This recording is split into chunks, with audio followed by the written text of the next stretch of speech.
नमस्ते, आप सभी का स्वागत है जयपुर डायलॉग्स पर। और आप सभी से अनुरोध है सबसे सबसे पहले कि आप कृपया चैनल को सब्सक्राइब करें, वीडियो को लाइक करें और अंत में शेयर भी करें।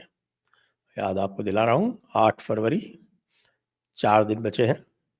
दी Jaipur dialogues Deccan summit at Pune.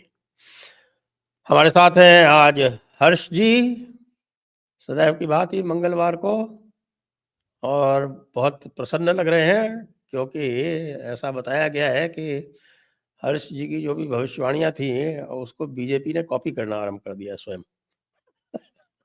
नहीं तो सर, दिल्ली ऐसा चुनाव पे नहीं बात है। होगी और थोड़ा बहुत बात होगी जो पार्लियामेंट में जो कुछ चल रहा है उसकी। तो साहब, आपका थंबनेल कॉपी कर लिया बीजेपी ने?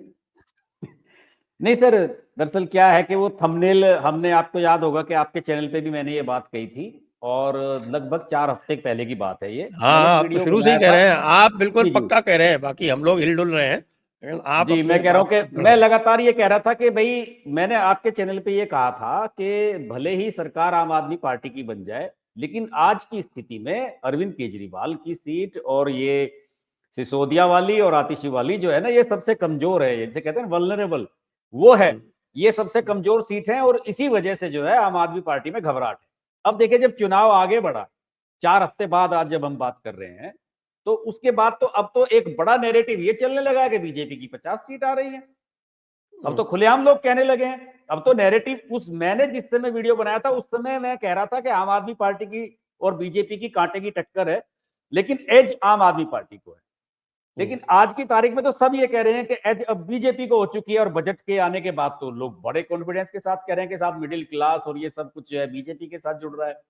तो हुँ, मैं उस परिप्रेक्ष्य में जो वीडियो बनाया था, तो बीजेपी वालों ने थंबनेल मेरा, कल बीजेपी दिल्ली का जो ट्विटर हैंडल है हुँ। उससे मेरा थंबनेल शेयर किया गया कि तीनों हार रहे हैं। वो वाला पोर्शन उन्होंने काट दिया, मेरी तस्वीर उसमें से काट दी। मैं तो आपको ये बता रहा था। तो और लिंक बीजेपी भी लिख वाले लिया। जो है ना, मतलब बीजेपी में जो आईटी सेल में जो आदमी बैठा हुआ है, वो अपनी हाँ, तस्वीर लेके भी एक मीम बना सकता था कि तीनों हार रहे हैं। और अगर तीनों हार रहे हैं, बीजेपी के कहे से कोई नहीं मानेगा। हम अगर कह रहे हैं कि तीनों हार रहे हैं, तो उसकी एक रिलेवेंस थी, एक उसकी एक वैल्यू थी। तो उन्हें कायदे से हमारा पूरा थंबनेल शेयर करना चाहिए था। लेकिन मैंने कहा कि ये चिंदी चोर हैं, ये जो हुँ। है ना, जनता है कि मोदी जी और उन्हें सबको आंखों पे बैठाए हुए है, वरना इनका आईटी सेल और ये सब लोग जो है तो किसी काम के नहीं है, बिल्कुल भी। तो मैं इस बीजेपी का आईटी संदर्भ में सेल तो आपको बता रहा था। बीजेपी का आईटी सेल तो फेमस है अपनी बेवकूफियों के लिए। जी जी और जी। लोग कहते हैं कि भाई किस चीज के पैसे उठाते हैं ये लोग।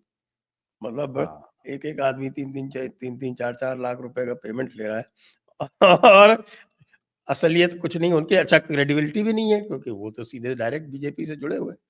हाँ, ये हाँ। बात है, इस बार कुछ एडवर्टाइजमेंट वगैरह जो दिल्ली बीजेपी ने कुछ निकाले हैं वो थोड़े से हम्म, अच्छे हैं, उनकी जी जी क्वालिटी जी जी। सही है। हम्म। तो अब इलेक्शन कहाँ बैठा हुआ है? देखिए साहब, कल मतदान है, और कल मतदान के बाद एग्जिट पोल आएंगे। अब जब हम आपसे बात करें तो मुश्किल से 24 घंटे बचते हैं, सब चीजें क्लियर हो जाएंगी। और हम तो व्यस्त हैं सर। मैं आपके चैनल पे पहले भी एक बड़ी खबर दी थी, आज भी बताता हूँ। हमारी किताब जो है उसका इंग्लिश एडिशन आ गया है साहब, हैट्रिक ऑफ राइजिंग हिंदुत्व बधाई हो आपको, आपके। बधाई हो। आपने तो लॉन्च साहब ऐसे दिन रखी है जिस दिन मुझे जी, पुणे हमने, निकलना है। नहीं नहीं, वो तो खैर आपको पता ही है, आपके पूना समिट का और जो है वो प्लानिंग जो है इस बार थोड़ा अलग तरह से हुई थी, जब तक दिल्ली का चुनाव भी डिक्लेयर नहीं हुआ था। तो हमने तो 6 तारीख की इसकी अभी रिलीज एक रख और दी है समस्या आने प्रगति वाली है। मैदान में। जी। एक और समस्या आने वाली है। हमने जो है वो डेट रखी है, हमारा जो एनुअल समिट है उसकी 7, 8, 9 नवंबर। और हमें अभी भी डर लग रहा है कहीं वो बिहार चुनाव से क्लैश नहीं हो जाए। बिल्कुल सही कह रहे हैं आप। हाँ, लेकिन उसके लिए थोड़ा थोड़ा इंतजार करना पड़ेगा सर, वो थोड़ा सा एडजस्ट आगे पीछे करना पड़ेगा। नहीं, आगे तो पीछे एडजस्ट हो नहीं सकता उस समय जो है यहाँ पर। अगर आप साल भर पहले से बुकिंग नहीं कराएंगे उस टाइम के हाँ। लिए, तो आपको बुकिंग नहीं मिल सकती जयपुर में। जी जी जी, और वैसे भी नवंबर में सीजन शुरू हो जाता है जयपुर का, बहुत नवंबर में तगड़ा। सीजन शुरू हो जी जाता है। जी जी। तो ये, तो ये वो चलिए साहब, वो तो होता रहेगा। बस आपके चैनल पे जो है आज दर्शकों को बता रहा हूँ कि मैं, हमारी बुक आ गई है, प्रगति मैदान में इसकी सेल भी शुरू हो चुकी है और 6 तारीख को इसका लॉन्चिंग का एक छोटा सा कार्यक्रम भी प्रगति मैदान में हम लोगों ने रखा है। तो बुलाया तो आपको था, अब आपको जो है पुणे जाना है। मैं तो चाहता था कि पूरी टीम आए आपकी, लेकिन सब फंस वो गया तो है। टीम तो पहले ही पहुंच चुकी है पुणे। हाँ जी जी, टीम तो खैर कई दिन पहले गई हुई है, सही बात है। तो सर ये है कि चुनाव का जो माहौल है इस समय, एक तो बजट और दूसरा अरविंद केजरीवाल की anti incumbency as a chief minister जो उनके कार्यकाल रहा है, ये पर्सनल एंटी इनकम्बेंसी है केजरीवाल के खिलाफ। ये मैं नहीं कह रहा हूं कि पूरी आम आदमी पार्टी के खिलाफ है। एक वो होता है ना कि किसी व्यक्ति विशेष से किसी का आदमी को चिढ़ हो जाती है।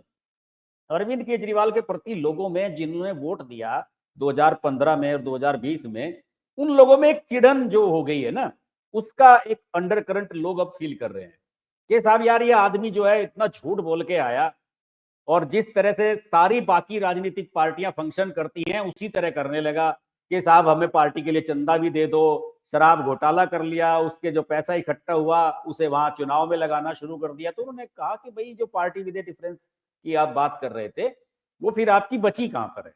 तो लोगों में जो एक चिड़न इनके प्रति आई है उसका इम्पैक्ट, और तीसरा साहब आप मानिए कि पिछले एक सप्ताह में जो अमित शाह ने रैलियां की हैं और कार्यक्रम किए हैं और जिस ऑथेंटिक तरीके से अमित शाह ने बोला है उनमें कि भाई आप कैबिनेट की पहली मीटिंग होगी तो 2500 रुपए बहनों के अकाउंट में पहले मंथ में आ जाएंगे। तो जिस तरीके से ऑथेंटिक तरीके से अमित शाह ने पिछले 7-8 दिन में चुनाव कैंपेन को चलाया है, उसका भी बहुत बड़ा प्रभाव है और उससे सारे के सारे जो प्रत्याशी हैं वो मोटिवेट हो गए। जैसे कि मोहन सिंह बिष्ट का आपको एक कार्यक्रम में आप बताता हूं कि अमित शाह बोल रहे थे, मुस्तफाबाद। मुस्तफाबाद वाली जो सीट तो है, वहां तो ताहिर हुसैन ने लंका लगा दी है आम आदमी पार्टी की। हाँ तो सुनिए, तो उसमें उसमें अमित शाह ने क्या कहा कि भाई लोगों से सीधे कहा कि ये है मोहन सिंह बिष्ट, आप लोगों ने पहले भी जिताया है, करावल नगर से जीते थे, मुस्तफाबाद से भी पहले जीते हैं, आप लोग इनको जिताओगे कि नहीं ये बताओ। इनको आप जिताओ और इनको बड़ा आदमी बनाने का काम मैं कर दूंगा। तो अब बड़ा आदमी क्या होता है भाई, मंत्री बनाना या डिप्टी सीएम बनाना या सीएम बनाना। तो लोगों के मन में जब इस तरह का आप एक भाव ले आते हैं कि भाई आपका जो प्रत्याशी है, आपका जो उम्मीदवार है वो अगर जीतता है तो उसकी सरकार में से होगी, वो बड़ा आदमी है। और देखिए अमित शाह मंच से कह रहे हैं कि इसको बड़ा आदमी बनाने का मैं काम करूंगा। तो इस तरह का जब आप कैंपेन करते हैं ना, एकदम डायरेक्ट लोगों से कनेक्ट हो जाने का, तो वो अलग ही बात होता है। जैसे कि जंगपुरा में एक सभा अमित शाह ने की, जंगपुरा में कह दिया कि जब मैं पार्टी का कभी महासचिव हुआ करता, मैं यहाँ महीनों तक रहा हूं जंगपुरा में, मकान में किराया लेके किराए पे रहा हूं मैं यहाँ पे। तो इस तरह का जो कनेक्ट इस बार मैंने देखा है अमित शाह ने जिस तरीके की, ये तो मेरे ख्याल में 25 तारीख को उन्होंने संकल्प पत्र जारी किया था और उसी के बाद से अमित शाह मैदान में तो उतरे। संकल्प पत्र भी तो 26 3 टुकड़ों में जारी किया ना। हाँ, वो तीसरे वाला टुकड़ा इन्होंने तो जारी किया था अंत में। वो सबसे बड़ा महत्वपूर्ण घोषणाएं तो उसी में ही हुई थी, तीसरे वाले टुकड़े में ही। और 26 जनवरी को देखिए गणतंत्र दिवस था, उस दिन भी शाम को रैली की थी इन्होंने, अमित शाह ने। तो लगातार अमित शाह ने एक एक दिन में 3-3 4-4 रैलियां, रोड शो, सभाएं और मीटिंग्स करके, अभी कल मैं देख रहा था कि वो कई अलग अलग बिरादरियों के, गुर्जर समाज के जितने भी गांव हैं, जाटों के जो गांव हैं दिल्ली की सीमा में जो आते हैं, उन सबके प्रधानों को कल अमित शाह ने बुला रखा था अपने घर पे। तो अब लग रहा है कि हाँ इस बार बीजेपी सीरियस होकर चुनाव लड़ रही है और बीजेपी ने किसी भी तरीके से किसी भी फील्ड में हथियार नहीं डाले। तो इन सब चीजों से माहौल बदल गया। तो लोग कह रहे हैं कि आज हमारे यूट्यूबर हैं हर्षवर्धन त्रिपाठी जी, वो तो सुबह से लिख रहे हैं कि 43 सीटें आ रही हैं, पता नहीं कहां से हिसाब लाए। हाँ, वो 43 प्लस बोल रहे हैं हाँ, लगातार। 43 प्लस बोल रहे हैं। तो बताइए अब जब पत्रकार लोग और मीडिया के लोग सब लोग कहने लगे और अरविंद केजरीवाल खुद ये मानने लगे कि अभी हमारी 55 ही आ रही हैं, तो आप समझ तो सकते हैं बताइए कॉन्फिडेंस का लेवल कहां पे है। वैसे तो 70 बोलता है लेकिन 55 बोल रहा है। 55 बोल रहे हैं ना, तो 7 तो अपने आप ही घटा दी, 62 से 55 पे तो अपने आप ही आ गए हैं। और ऊपर से ये कह रहे हैं कि हमें 10% एक्स्ट्रा वोट चाहिए, तो फिर कैसे बात बनेगी। तो इसका मतलब भैया आप 55 कह रहे हो तो आपकी तो 40 भी नहीं आ रही है। ये हालत है सर इस समय दिल्ली में। चुनाव जबरदस्त है, लेकिन कल मतदान जो है किस किस तरह से चलता है, परसेंटेज कैसी रहती है, लोगों का रुझान पिछली कैसा बार क्या रहता है। परसेंटेज था? पिछली बार मेरे ख्याल में सर 60 के आसपास था, 50-60 के आसपास टोटल, 55-60 के आसपास। चलिए मैं चेक कर लेता हूँ। जी, जी, जी, तो चेक कर लीजिए आपके सामने। अब इसमें जो है एक थोड़ा स्वाति मालीवाल का क्या कंट्रीब्यूशन है वो बताइए मुझे। देखिए, स्वाति मालीवाल का कंट्रीब्यूशन मैं आपको बताता हूँ। स्वाति मालीवाल के तरफ से 70 में से 69 सीटें आम आदमी पार्टी जीत जाए, उसे कोई दिक्कत नहीं है। उसे तो अरविंद केजरीवाल को हरवाना है नई दिल्ली सीट से। उसने तो जो पूरा कैंपेन अपना चलाया हुआ है, वो कभी तो कूड़ा लेके अरविंद केजरीवाल के घर पहुंच गई, कल यमुना का गंदा पानी लेके वो महिलाओं के साथ पहुंच गई थी, टैंक वहां रख के उनके सामने पानी डाल दिया था कि आओ केजरीवाल इसमें नहाओ। मेरा मानना है कि स्वाति मालीवाल की कैंपेन से किसी को लाभ हो या ना हो, लेकिन अरविंद केजरीवाल की जो व्यक्तिगत छवि है उसको बहुत नुकसान हुआ है। क्यों?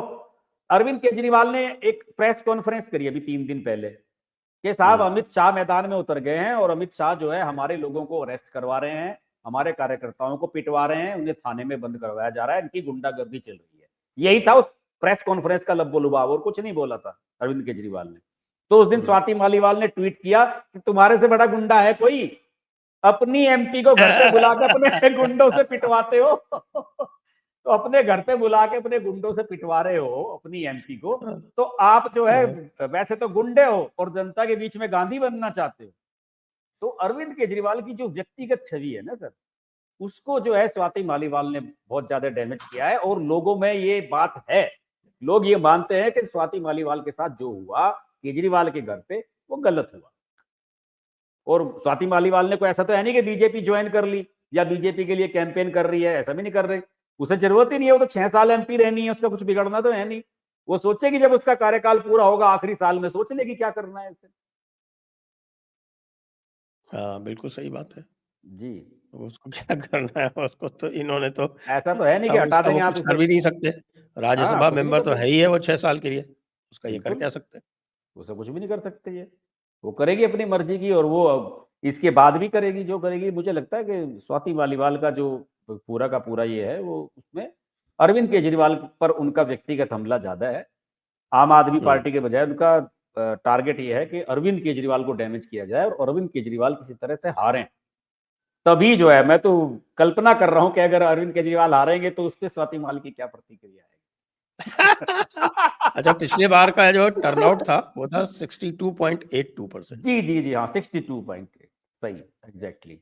हम्म, और ये 62। दिल्ली के हिसाब से एक हैंडसम एवरेज है, क्योंकि अर्बन सिटी है और अर्बन इलाका आ जाए तब तो 62 बढ़िया है। और अगर इस बार जैसे कि बुधवार को रखा गया, अगर 65% पहुंच जाता है तो वेल एंड गुड और बढ़िया है रहेगा। मुझे लग रहा है कि अच्छा ही नतीजा आएगा सामने निकल कर।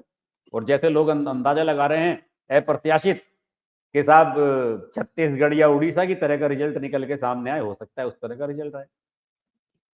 आज आपका क्या प्रेडिक्शन है? देखिए साहब, मैं तो फिर यही कह रहा हूं कि एज एज पे है बीजेपी। वो एब्सोल्यूट जो लैंडस्लाइड विक्ट्री होती है वो तो सब वैसी तो होने वाली नहीं है कि भाई हाँ, बीजेपी की 60 सीटें आ जाएंगी या कुछ। हाँ, लेकिन मेरा मानना भी यही है कि 40 से ऊपर बीजेपी आराम से चली जाएगी, और इसके ऊपर ओके। जितना भी जाएगी तो वो फायदे में ही रहेगा बीजेपी को। यानी कि कुल मिला के जो पिछली बार वाला पिछले सप्ताह जब हम आपसे डिस्कस कर रहे थे तो मैंने आपको हाँ, बताया था कि मैं एक कार्यक्रम में गया था, वहां लोग 36-34 की बात कर रहे थे कि 36 बीजेपी और 34 इनकी आम आदमी उसके पार्टी बाद तो की। बजट आया है ना। हाँ, उसके बजट से बाद बजट आया है, माहौल बदला है। कैंपेन। एक सप्ताह में बहुत कुछ बदल गया है, तो इसलिए अब तो हर्षवर्धन त्रिपाठी जी भी तो 43 पे सभी बोले हैं, पहले तो वो भी नहीं बोल रहे थे। ना, हर्षवर्धन जी जो हैं, जो मैं जानता हूँ उनको अच्छी तरह से, और उनके जो फोरकास्ट है वो फॉलो कर रहा हूँ। जी। आज से नहीं, बहुत पहले से। सबसे पहले मैंने 2022 में जो चुनाव हुआ था उसमें उनके जो प्रेडिक्शंस फॉलो किए थे वो बहुत सही निकले थे। तो वो जो है वो स्वभाव से अ, थोड़ा कॉशियस रहते हैं, वो ऐसे नहीं करते वो। मतलब हाँ, अगर हाँ, उनको मतलब पक्का ये नहीं था कि होता है तो एकदम जो है वो वो कहते हैं कि भाई मुझे उल्टा ही हो पता जाए नहीं। मामला। हाँ, हाँ, जी, तो वो अपने संतुलित रहते हैं। जिसको कहते हैं ना बेट्स हेज करके चलते हैं। वो जी, जी। सावधान रहते हैं, मतलब एकदम से कमिट नहीं करते।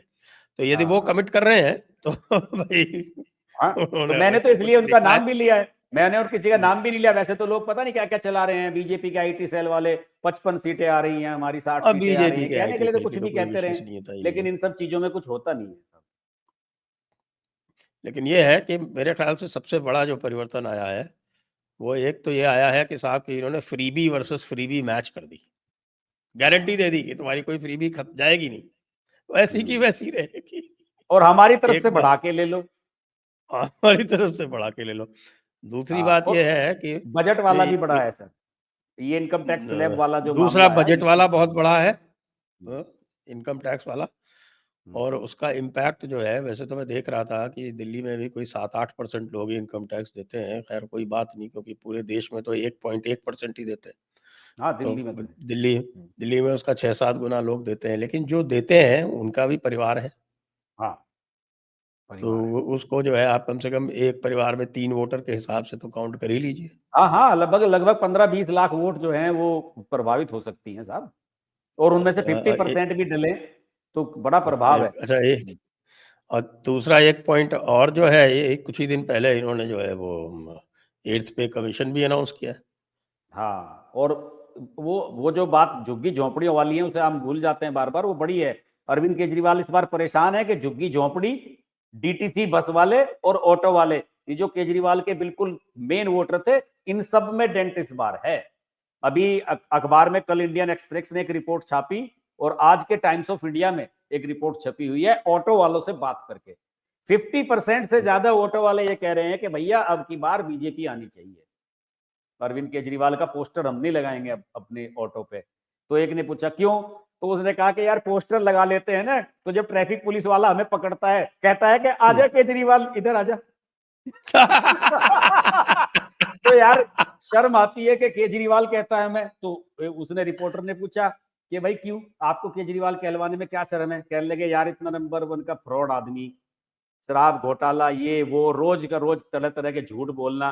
तो व्यक्तिगत रूप से जो है अरविंद केजरीवाल से जो है लोगों में नाराजगी है। और मैंने आपके चैनल पे भी एक बार बताया था कि डीटीसी को जिस तरीके से अरविंद केजरीवाल की सरकार ने बर्बाद किया है, प्रीमियम बस सर्विस थी सर डीटीसी की बस जो है देहरादून तक जाया करती थी दिल्ली से, और मेरठ वाले, सहारनपुर वाले, मुजफ्फरनगर वाले, ये सब जब उसमें बैठते थे कहते थे यार आज मुझे डीटीसी की बस मिल गई, आज तो मैं 2 घंटे पहले पहुंच जाऊंगा। ये एक ब्रांड था डीटीसी का। आपके उधर जयपुर राजस्थान तक भी डीटीसी की बसें खूब जाती थी, और इन्होंने दिल्ली से बाहर तो लगभग शून्य कर दी सारी सर्विस डीटीसी की। और इतने क्राइसिस में डीटीसी चली गई कि जो बसें हैं उनके ऊपर अब ही उस दिन पता नहीं किसने, शायद पार्लियामेंट में किसी ने सवाल उठाया है, उसने कहा कि साहब पहले जब डीटीसी थी उसमें 6000 वो थे ड्राइवर, वो 8000 ड्राइवर थे, आज की तारीख में 4000 रह गए। कंडक्टर जो है 6500 थे, आज 2500 कंडक्टरों पे बस चल रही है। तो डीटीसी का में गिरावट आई है उसकी। भले ही आप इलेक्ट्रिक बस ले आए, सीएनजी की बसें ले आए, मोदी जी ने तो कह ही दिया कि इलेक्ट्रिक बसें तो 1200 हमने दी हैं दिल्ली में जो चल रही हैं। ये वैसे ही ढिंडोरा पीटते रहे केजरीवाल, इनके कहने से क्या होता है। तो जो विभागीय नाराजगी है, विभाग का कर्मचारी भी ये चाहता है कि साहब मुझे अगर 25,000 रुपए या 30,000 रुपए तनख्वाह मिल रही है तो मैं इतना कमा के तो विभाग को दे दूं। उसे भी तो शर्म आती है कि यार हमारे डिपार्टमेंट की भद पीट दी है। तभी तो हुआ कि साहब अगर कोई लेडीज वहां पे खड़ी हुई है बस स्टॉप पे तो रोडवे वो डीटीसी वाला बस नहीं रोकता, कहने लगे यार ये लेडीज सवारी है, फ्री है, टिकट तो लेगी नहीं। खुद आतिशी ने कही है ये बात अपनी प्रेस कॉन्फ्रेंस में कि हम जांच कराएंगे कि डीटीसी वाले बस क्यों नहीं रोकते। नाराजगी है लोगों में कि विभाग का भट्टा बैठा दिया इन्होंने। तो ये सब चीजें भी इंपैक्ट कर रही हैं। झुग्गी झोंपड़ी वाले, ऑटो वाले 94,000 के करीब हैं दिल्ली में। अब आप उनके परिवार का अंदाजा लगा लीजिए। ये सारे ऑटो वाले थे सर जब 2012 में जब अन्ना आंदोलन चल रहा था, तो ये अन्ना और अरविंद केजरीवाल के पोस्टर लगा के घूमे थे पूरी दिल्ली में, टोपियां पहन के ऑटो माहौल वाले। बनाया था इन्होंने। माहौल बनाया था, ये इनके ब्रांडिंग की थी अरविंद केजरीवाल की फ्री में इन सब लोगों ने कि यार ये भ्रष्टाचार के खिलाफ लड़ाई लड़ रहा है। और दिन भर ऑटो वाला रोज 100-200 लोगों से मिलता है, सारे शहर में दिल्ली में घुमाता है अपने ऑटो को। और आज उन लोगों के बीच में अगर इनके प्रति नाराजगी है तो आप समझ सकते हैं कि इनके पास बची क्या रहा है। अच्छा, एक और भी बात मैं देख रहा हूँ कि ये जो टिकट दिए हैं ना, एक तो प्रवेश वर्मा को और दूसरा रमेश बिधूड़ी को, इससे जो जाट और गुजरों के जो वोट हैं वो भी हाँ काफी कुछ जो है वो मूव हुए हैं। क्या जी आपका जी क्या जी, आकलन है? बिल्कुल सही बात। इनके तो टिकट कटे ही इसलिए हैं इनके तो यही बताया जा रहा है कि जैसे अमित शाह के पास गए थे ये प्रवेश वर्मा वगैरह, जब लोकसभा चुनाव में बात चल रही थी, तो उसी समय बता दिया जाता है कि उन दोनों से कह दिया गया था कि अब आप जो है विधानसभा पे फोकस करो, तभी इनको मैसेज क्लियर दे दिया गया था। और ये एक प्लानिंग है। मैंने तो आपको बताया कि जाटों के और गुर्जरों के जो गांव हैं यहाँ जितने भी दिल्ली में और जो दिल्ली की सीमा के अंदर आते हैं, उन सब के प्रधानों से अमित शाह ने डायरेक्ट बात की है, उनको बुलाया है अपने घर पे। तो ये तो प्लानिंग का हिस्सा है। और देखिए, जाट गुजर केवल दिल्ली के ही नहीं, बाहर के भी जाट गुजर बहुत रहते हैं दिल्ली में, उनका भी तो है। केवल गांव ही नहीं, बहुत सारे लोग हैं इधर जमुना पार के इलाके में, सारे यूपी के जाटों के मकान नहीं है क्या? सब नहीं रहते। इधर नोएडा से मिलता हुआ जो इलाका है, गुजरों ने मकान बना रखे हैं बहुत। नोएडा में कई गुजरों के बड़े बड़े गांव हैं जिनके मकान दिल्ली में, वो बिजनेस अपना प्रॉपर्टी का धंधा करते हैं नोएडा में, और घर उन्होंने बसंत कुंज में लिया हुआ है। तो इसका तो प्रभाव पड़ेगा ही, ये वेल प्लान्ड है। और जो रमेश बिधूड़ी ने बयान दिए ना सब, ये आतिशी वातिशी को लेकर, और ये सब, ये भी मुझे लगता है कि प्लानिंग है, ठोस प्लानिंग के तहत हुआ है, जिससे कैंडिडेट हाईलाइट हो जाए।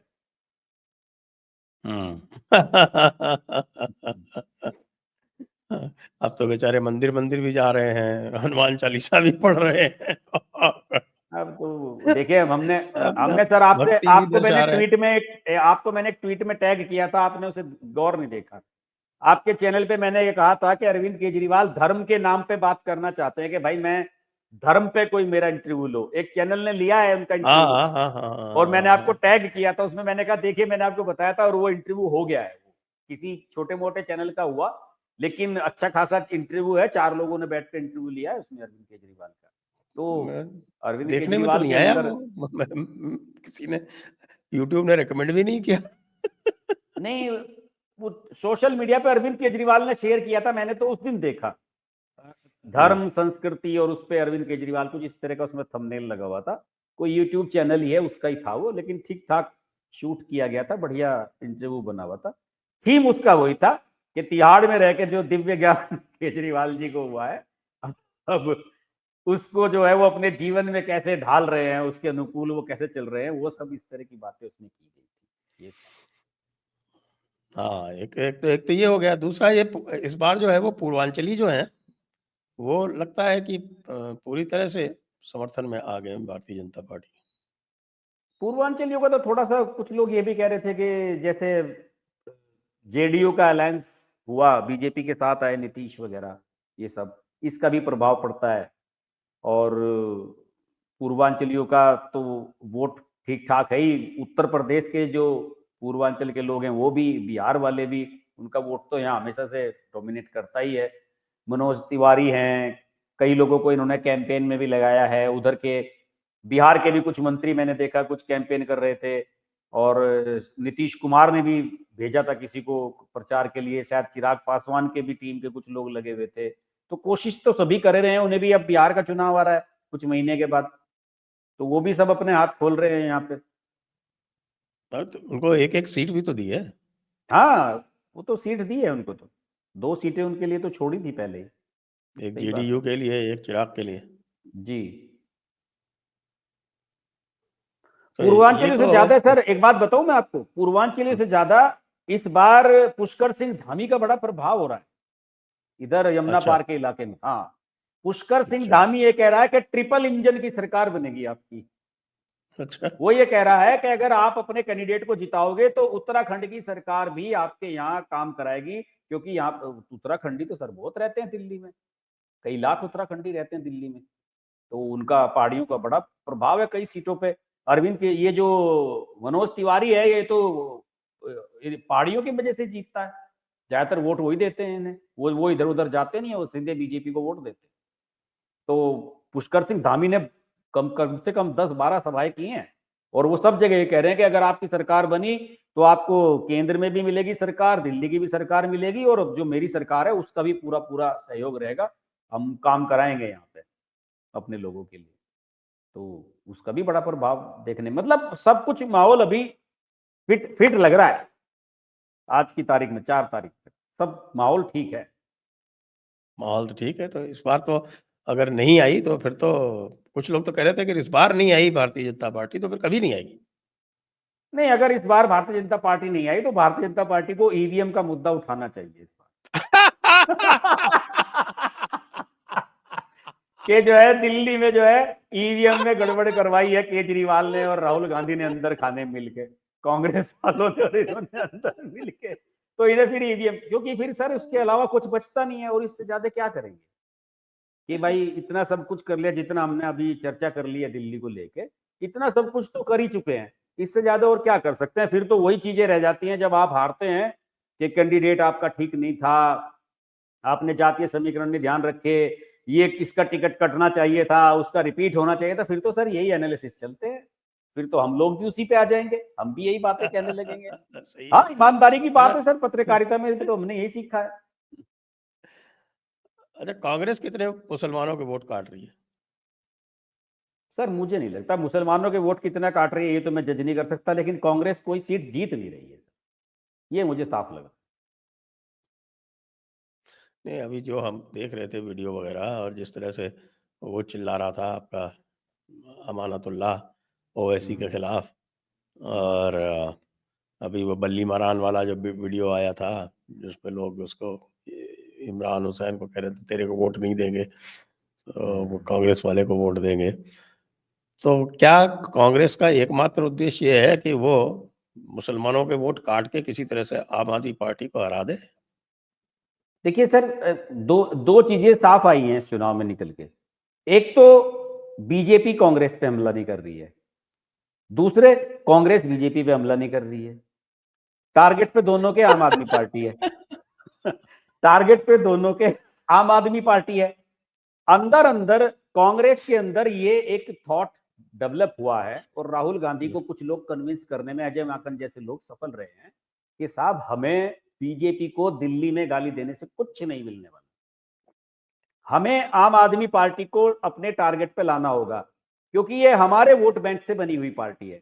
बीजेपी तो 36 से 39% लगातार ला रही है 5 चुनाव में, चाहे आप एमसीडी के भी देख लो, चाहे लोकसभा के भी देख लो।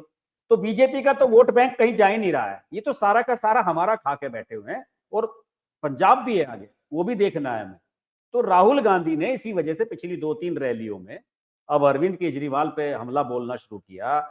जमुना के पानी की गंदगी देखने के लिए उन्होंने उसमें बोट में बैठ के गए, एक वीडियो बनाया 8 मिनट का, सोशल मीडिया पे आया, और मतलब कई कई जगह पे, कई लगातार 3-4 स्पीच में उन्होंने अरविंद केजरीवाल पे हमला बोला। वरना अरविंद केजरीवाल का तो कभी नाम नहीं लेते थे राहुल गांधी, कभी मैंने नहीं सुना उनके मुंह से केजरीवाल का नाम। इस बार साफ कह रहे हैं कि अरविंद केजरीवाल नहा के दिखाएं इस पानी में। तो कांग्रेस ने ये रियलाइज किया है कि हम यहां सरकार बनाने की स्थिति में तो बिल्कुल नहीं है, लेकिन हमारा एकमात्र लक्ष्य यह रहना चाहिए, भले ही बीजेपी की सरकार बने, कि डैमेज होना चाहिए वोट का, चोट पहुंचनी चाहिए अरविंद केजरीवाल, जो हमारा मुस्लिम वोटर है या जो दलित वोट, या पहले झुग्गी झोपड़ी वालों में तो सारे में कांग्रेस के झंडे लगते थे सर पहले दिल्ली में, सारी झुग्गी झोपड़ियों में। तो उन्होंने कहा कि ये तो हमारा मूल वोटर था, ये हमारे से कैसे चला गया, इसे जितना भी है 2, 4, 5, 7, 10% जितना लाया जा सके इसे अपनी तरफ जोड़ा जाए, तब अगले 5 साल के लिए कुछ कोशिश कर सकते हैं। और फिर जब सरकार बन जाएगी बीजेपी की, तो फिर बीजेपी वर्सेस कांग्रेस होना आसान होगा सर। ये समझ जो है इनको इंडी अलायंस बनाते टाइम नहीं आई? ना, सब यही तो बात है, लोग यही तो कहते हैं कि 9 महीने पहले तो कांग्रेस और ये जो है साथ मिलकर चुनाव लड़ रहे थे, आज ये जो है लेके आ गए हैं। तो गलतियां तो 2 ब्लंडर ये कर ही चुके हैं सर। गलती तो पहले 2013 में ही हो चुकी, जब अरविंद केजरीवाल की सरकार बनाई थी। मैं तो ये कहता हूं उस समय अगर समर्थन नहीं दिया होता अरविंद केजरीवाल को इन लोगों ने, तो पता नहीं दिल्ली की राजनीति किस दिशा में जाती। लेकिन ना आपने, केवल दिल्ली की और स्थानों की, पंजाब की हाँ राजनीति, गुजरात की हाँ राजनीति। आप बिल्कुल, गुजरात में देखो, ये 12% वोट लाके इसने 17 सीट पे समेट दिया कांग्रेस को।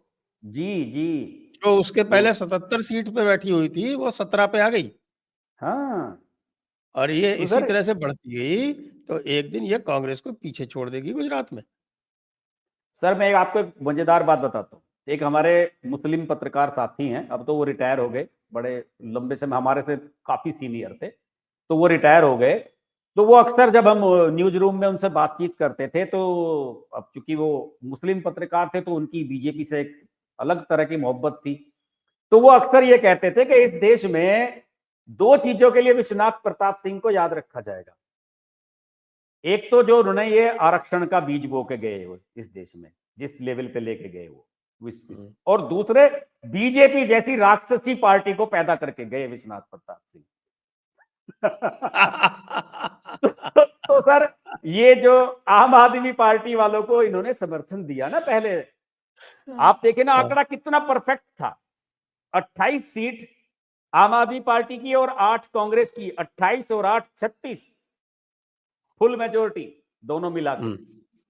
अगर उस समय कांग्रेस कहती कि साहब कुछ भी हो जाए, इसको हम समर्थन नहीं देंगे, ये जो शीला दीक्षित को जेल में भिजवाने की बात कर रहा था, सोनिया गांधी के घर पे पोस्टर चिपका रहा था, राहुल गांधी को भ्रष्ट बता रहा था कि इसको हम समर्थन नहीं देते, तो शायद सर कांग्रेस की अगली बार 8 के बजाय 18 सीट आ गई होती। तो कांग्रेस ने तो खुद ही गलती की है।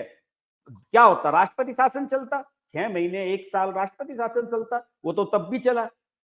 वो तो जब इनकी सरकार 49 दिन की गिरी केजरीवाल की, तब भी 1 साल तक राष्ट्रपति शासन चला। लेकिन उसमें क्या हुआ कि एक सिंपैथी बन गई अरविंद केजरीवाल के प्रति कि यार देखो इसे चीफ मिनिस्टर बनाया पहले तो कांग्रेस वालों ने, और फिर जो है बेचारे को हटा दिया 49 दिन के बाद। तो उस समय अरविंद केजरीवाल बेचारा हो गया, सिंपैथी ले गया और कांग्रेस वाले विलेन हो गए। बीजेपी तो फिर भी वहीं अपने 36% पे खड़ी रही। उसकी 3 सीटें आई जब भी उसकी 36% थी, उसकी 7 सीटें आई जब भी उसकी 36% थी। तो बीजेपी तो वहीं की वहीं खड़ी रही। बल्कि 7 सीटें आई तो 39% हो गई थी। हाँ 39%, 36 और 39 के बीच में चलती रही बीजेपी। तो ये स्थिति रही। क्या है कि ये जो हमारा पप्पू है ना, राहुल गांधी, ये वास्तव में पप्पू ही था, पप्पू ही रहेगा जी। ये भले ही इसको नाटक सिखा दिया जाए, नौटंकी सिखा दी जाए कि नहीं नहीं तुम ऐसे मत रहो, तुम थोड़ा एग्रो बनो, एग्रेशन दिखाओ, और तुम थोड़ा जो है वो बाजू अपनी बाजू चढ़ा के ऐसे बॉडी दिखाओ। पहले वो कुर्ता पहनता था ना, वो कुर्ता चढ़ाता रहता था, तो उन्होंने कहा भाई ये कुर्ता चढ़ाना ठीक नहीं लगता, तुम ऐसा करो तुम हाफ स्लीव में आ जाओ। तो ये कुर्ता सर, कुर्ता तो तब से बंद हुआ ना जब इनसे लोगों ने कहा कि यार तुमने तो फटी जेब दिखा दी अपनी, कुर्ता मत पहनना। फटी जेब दिखाई थी आपको याद है, हाथ डाल के। एक इनकी जो स्ट्रैटेजी ये बनी कि साहब हमको तो किसी भी तरह से कुछ भी हो जाए, हमको तो बीजेपी को नहीं बनने देना है। ये एक नेगेटिव प्रोसेस है, बजाय इसके कि हमें स्वयं आगे बढ़ना है, तो बीजेपी को नहीं बढ़ने देना है। मतलब ये है कि एक कहावत है, आप गाँवों में कहावत है यही है कि भाई भाई भले मर जाए, भाभी का ठसका खत्म होना चाहिए। हाँ, सही कह रहे सर। या इसको दूसरे कहते हैं कि साहब कि मेरी कई भले तरह दोनों की है आंखें सर फूट इसकी, वो जाए। जो है एक दो तो थोड़ी सी अश्लील है, मैं कहना नहीं चाह रहा है। मतलब नहीं, लोग वो कहेंगे कि दूसरा भी हम है जो है इसमें कि भैया मेरी भले दोनों आंखें फूट जाएं, सामने वाले की एक फूट जानी चाहिए। हाँ तो भाई इस फिलॉसफी पे जब ये चलते रहे लगातार, और लगातार उसी फिलॉसफी पे चल रहे हैं। जी, इंडी अलायंस भी उसी फिलॉसफी का प्रोडक्ट है। सही तो बात। ये जो इन्होंने कॉम्प्रोमाइजेस की अलग-अलग रीजनल पार्टीज के साथ में, तो भाई रीजनल पार्टीज के साथ में आपका वोट बैंक एक है। आप रीजनल पार्टीज के साथ अलायंस करके बीजेपी को तो डाउन कर सकते हो, लेकिन खुद भी डाउन जाओगे। बिल्कुल। आज की डेट में न बिहार में, न यूपी में, न दिल्ली में, न अब तो लगता है कि पंजाब में भी स्थिति वही होने वाली है। हाँ, और आपके ना महाराष्ट्र में, ना तमिलनाडु में, मतलब इतने सारे स्टेट्स हैं जहाँ से इनकी बल्क में सीटें आती थी। आंध्रा ले वहां पे लीजिए। सर ये तीसरे चौथे वो नंबर की अब पार्टी बन इनकी गए ये हैं, स्थिति है कि पिछलग्गू ये अकेले चुनाव लड़ने की स्थिति में ही नहीं रह गए। पिछलग्गू हो गए ना सर। देखिए अगर अखिलेश ने इनके लिए सीटें नहीं छोड़ी होती, मैं तो आपको आप हकीकत बताइए, अखिलेश ने केवल नैरेटिव के चलते कांग्रेस को साथ लिया था। अखिलेश इनके लिए सीटें ना छोड़ता तो शायद उसके 2-4 और सांसद फालतू जीत जाते। उसमें क्या फर्क पड़ रहा था, क्योंकि मतदाता को तो, मुसलमानों को तो ये लग रहा था कि उत्तर प्रदेश में तो केवल योगी को, मोदी को यही रोकेगा अखिलेश यादव। वो तो उसके चक्कर में जब कैंडिडेट सपा का था ही नहीं, तो उन्हें कांग्रेस वाले को वोट दे दी, तो उसके 6 सांसद बन गए। तो ये तो ये बात इन्होंने अगर ये दिल्ली से ये रियलाइज कर लें तो कांग्रेस, तभी कांग्रेस का पुनरुत्थान संभव है। वो ये समझें कि दुश्मन आपके जो है ना वो मोदी या बीजेपी नहीं है, दुश्मन वो हैं जो आपके वोट खा के बैठे हुए हैं, चाहे वो लालू हो, चाहे वो मुलायम हो, कोई भी हो। तो असली दुश्मन, आप जब तक आप अपने दुश्मन को नहीं पहचानेंगे तो आप उसके खिलाफ लड़ाई की तैयारी भी नहीं कर सकते सर किसी तरह की, अगर आप दुश्मन को नहीं पहचानते। तो ये तो बड़ा नैरेटिव चेंज है, जो अगर अजय माकन ने ये समझाया है, तो साथ में ये भी समझाया होगा कि साहब आप जो है ये 10 साल का कम से कम ये पर्सपेक्टिव बनाओ, तब जाके रिवाइव हो पाओगे, नहीं बिल्कुल तो समझाया नीचे ही होगा, नीचे जाते बिल्कुल रहोगे। बिल्कुल कहा होगा सर, यही कहा होगा कि देखिए अभी तो कुछ नहीं हो सकता, अभी 5 साल तो आप भूल जाओ, फिर अगली अगर बीजेपी देखिए आम आदमी पार्टी अगर सत्ता में रहेगी तो कांग्रेस नहीं उभर सकती, बीजेपी अगर सत्ता में आएगी तो उसके अपोनेंट के रूप में, एक स्ट्रॉन्ग अपोनेंट के रूप में कांग्रेस उभर सकती है। ये एक होता है ना कि आप मजबूत टीम से मैच खेलेंगे तभी टीम आपकी मजबूत होगी, आप रणजी ट्रॉफी की टीम लेवल की जो टीमों से आप खेलते रहोगे तो आपकी टीम मजबूत नहीं हो सकती। अजय माकन वो शख्स है सर, पिछले 10 साल में हमेशा आम आदमी पार्टी के खिलाफ स्टैंड उसने रखा अपना, चाहे कुछ भी हो जाए, चाहे उसके हाईकमान ने कुछ भी कहा हो, चाहे लोकसभा चुनाव में गठबंधन कर लिया हो, लेकिन उसने जब मौका मिला अरविंद केजरीवाल और इन पे लगातार हमले किए हैं अजय माकन ने। तो बड़ी देर बाद अगर अकल आई है तो अच्छी आई है, अगर राहुल गांधी और ये सब चीज समझ पा रहे हैं। लेकिन ये समझ जो है, आपने कल राहुल गांधी का जो पार्लियामेंट में जो है भाषण था, उसमें कहीं दिखाई पड़ी क्या? नहीं सर, वो तो निशिकांत दुबे ने रात 10 बजे बोला है और उन्होंने कह दिया कि ये जो स्क्रिप्ट है ये जॉर्ज सोरोस से लिखवा के लाए हैं। आपको ध्यान होगा कि राहुल गांधी की स्पीच आपने सुनी है नहीं, उसमें लगभग वो 22, 24, 25 मिनट के करीब बोले, उसका एक मैंने सुनी एक पूरी, पार्ट, पूरी सुनी। हाँ एक पार्ट तो इंग्लिश में बोला, देखा ना हुँ। आपने, शुरू में वो इंग्लिश में बोले, जब उन्होंने कहा कि भाई मोबाइल की मैन्युफैक्चरिंग ये है, बेरोजगारी है, एआई पे हमें काम करना चाहिए, डाटा नहीं हम कलेक्ट कर पा रहे हैं, उस समय तक तो वो सोरोस की स्क्रिप्ट बोल रहे थे, जो सोरोस ने उन्हें एक्सप्लेन की। चीन की तारीफ कर रहे थे। हाँ, चीन की तारीफ कर रहे थे, चाइनीज कम्युनिस्ट पार्टी के साथ देखिए, उनको तो आप कभी मुकाबला कर ही नहीं सकते। लेकिन क्या होता है ना कि वो जब आदमी जो रटा रटाया चीज लेके जाता है, जब उसका मूल कंटेंट खत्म हो जाता है और जब वो अपनी जुबान पे आता है, फिर वही शुरू हो गया राहुल गांधी, वही जातीय जनगणना हम करवाएंगे महाराष्ट्र में, सर यही बात वो गली मोहल्ले में बोल रहे हैं, यही दिल्ली के कैंपेन में बोल रहे हैं। तो निशिकांत दुबे ने तो 6 पॉइंट निकाले उनके कि भाई ये 6 पॉइंट हैं, इन 6 पॉइंट को प्रमाणित करो, नहीं तो निशिकांत दुबे ने साफ कहा कि इस आदमी को बाहर निकालो इस पार्लियामेंट से, इसकी दिमागी हालत ठीक नहीं है, ये कहा निशिकांत दुबे ने। क्या आप साबित करो, बताओ, ये कह दिया, आप ये कह रहे हैं कि वहां पे एस जयशंकर मिलने के लिए गए थे ये कहने के लिए कि मोदी जी को इन्विटेशन मिलना चाहिए ट्रंप के उसका शपथ ग्रहण समारोह का, कि आप किसी बिना प्रमाण के ऐसी बात कैसे कह सकते हो? 2 राष्ट्रों के आपसी संबंधों की बात है, आप सोचिए देश के इमेज क्या बनती होगी कि पार्लियामेंट में एक एमपी खड़ा होकर इस तरह से देश के बारे में कह रहा है, तो एक कोरा झूठ बोल देना। तो सर मैं तो फिर वही बात रिपीट करूंगा, 1000 बार पहले कह चुका हूं आपके चैनल पे, अब 1001 भी बार कह देता हूं, राहुल गांधी को यह पता है कि तुम्हारे पे हाथ नहीं डाल सकते, तो राहुल गांधी सर ऐसे ही बोलेगा। मैं तो ये बार बार आपके चैनल पे ये बात कहता हूँ, वो समझ गया है कि ये तुम्हारे पे हाथ नहीं डालने। लेकिन ट्रंप तो डाल सकता है, उसने डाल भी दिया। सर ट्रंप तो उन सोर्सेज पे डाल रहे हैं ना जो इन जैसे लोगों को फलित पोषित करते हैं, तो ट्रंप तो दूसरी तरह से चल रहे हैं, ट्रंप एलोन मस्क वो तो दूसरी तरह की छटनी कर रहे हैं ऊपर से, उसका तो ट्रंप और असर एलोन नीचे मस्क तक ने आने में समय ये लगेगा। पूरा इनका Ford foundation, Bill Gates foundation और ये आपका विजय महाजन डायरेक्ट यूएस एड से उसकी हो रही थी, जो विजय महाजन जो है ये भारत जोड़ो यात्रा का आर्किटेक्ट विजय महाजन ही है। विजय महाजन कौन है? राजीव गांधी फाउंडेशन में जो मेंबर्स हैं, बोर्ड मेंबर्स, उनमें से एक है। और राजीव गांधी फाउंडेशन के बोर्ड मेंबर्स कौन हैं? तीनों तो गांधी हैं। हाँ। अब मनमोहन सिंह जी रहे नहीं, मनमोहन सिंह जी थे। हम्म। और आपके वो मिस्टर अहलूवालिया, मनमोहन सिंह के जो प्लानिंग कमीशन के जो वाइस चेयरमैन थे। उसके बाद है चिदम्बरम है उसके अंदर। इस तरह के लोग जिसमें हैं, उसमें विजय महाजन था। और विजय महाजन डायरेक्ट उसकी जो प्रधान नाम की संस्था है, वो डायरेक्ट फंडेड है यूएस एड से। यूएस एड जो है नॉर्मली डायरेक्ट फंडिंग नहीं करता है। यूएस एड जो है वो कुछ दाएं बाएं लोगों से को तो कराते डायरेक्ट हैं वो। फंडिंग करता है, बाकी वो क्या हम्म, करता है कि उसकी दुनिया भर की वो 43 बिलियन डॉलर हाँ उसका 2023 की फंडिंग जो है वो 43 billion dollar 43 billion dollar 90% countries का एक्सपेंडिचर बजट नहीं है। हाँ हाँ, सही बात है मैं सर। इस पे तो आपको पैसा बताऊं, अभी अमेरिका पहले भारत से का खर्च बजट कर आया देता ना, है। भारत का बजट आया, भारत का बजट डॉलर टर्म में 550 बिलियन डॉलर ही है। बिल्कुल सही। और भारत जो है विश्व की चौथी बड़ी अर्थव्यवस्था है। तो 43 बिलियन डॉलर वो स्पेंड करते हैं और वहां जितने लोगों को देते हैं ना वो सब यहाँ पर इधर फंड करते हैं। ये जो आपकी हाँ, ये स्क्विंट और क्या बोलते हैं, क्या है ये का नाम मैंने न्यूज रख रखे हैं लॉन्ड्री। ना, वायर द लायर, सुनिए, हाँ वायर द लायर, और the troll, Scroll the troll, Quint news the news squint, laundry. News laundry, जी।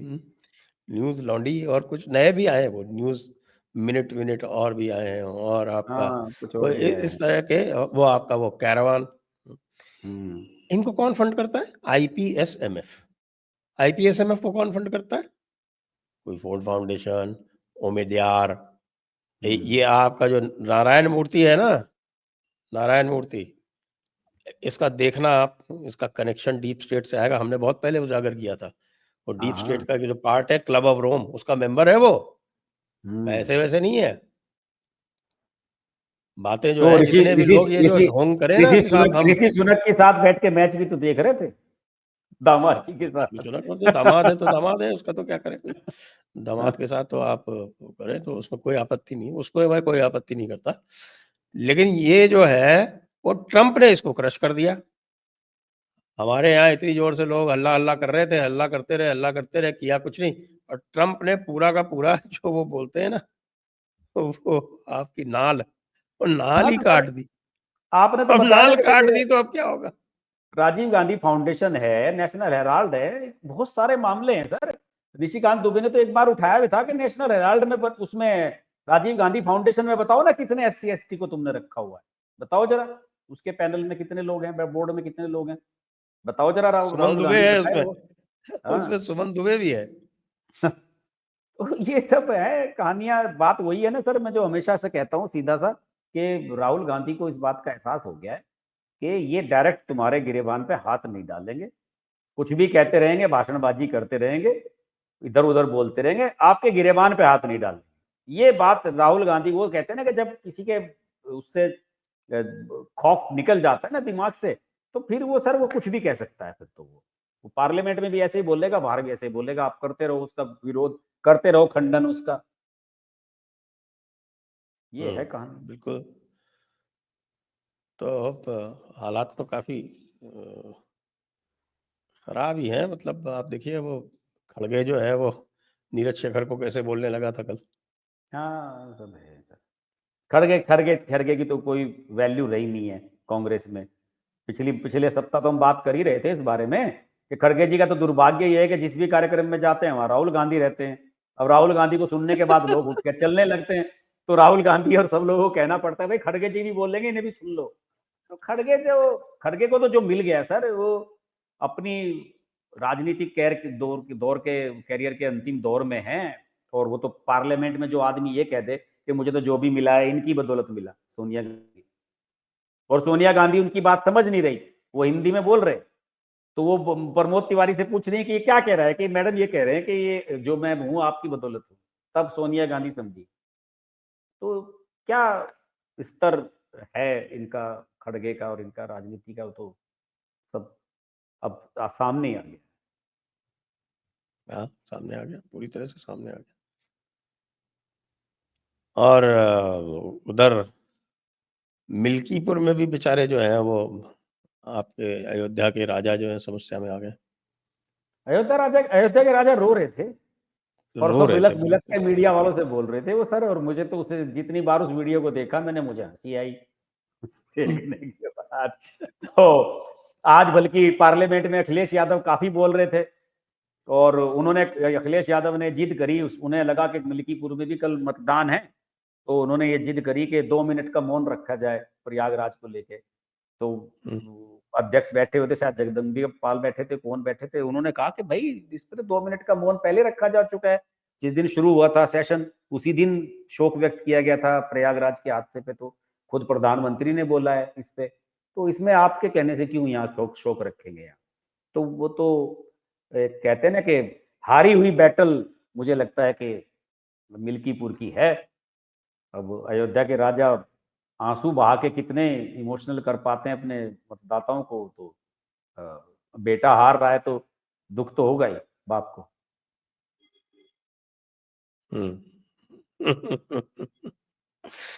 तो आइए आज की चर्चा को अब यहीं पर विराम देते हैं।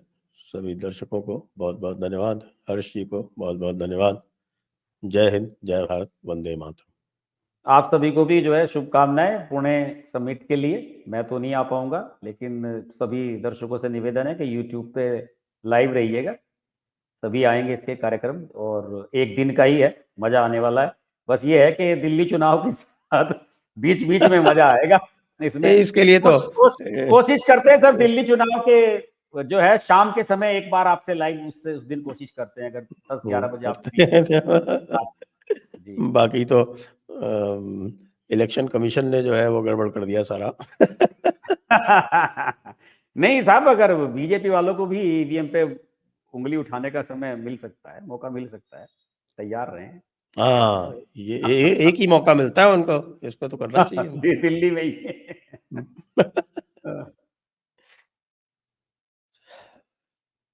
तो सभी को जय हिंद, जय भारत, वंदे मातरम।